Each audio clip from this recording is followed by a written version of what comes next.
চাষতের নামাজ যেন আমি কখনো না ছাড়ি। নবী সাল্লাল্লাহু আলাইহি সাল্লাম আমাকে ওসিয়ত করেছেন। ওসিয়ত সাধারণ উপদেশ না, ওসিয়ত হলো মনের গভীর থেকে নিংড়ানো উপদেশ, যেটা কখনো ছাড়বা না।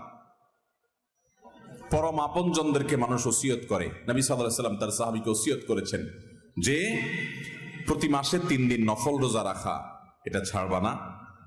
আর চাষতের নামাজ কখনো ছাড়বা না।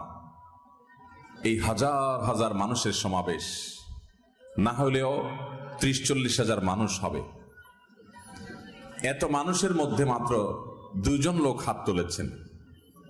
নবী করিম সাল্লাল্লাহু আলাইহি সাল্লাম যেটা সাহাবীকে ওসিয়ত করে গেছেন, এই চাষতের নামাজ কি, এই সম্পর্কে যদি আমি এখন প্রশ্ন রাখি, 80% মানুষ আমার ধারণা এটা বলতেই পারবে না যে এটা কোন নামাজ কখন পড়ে।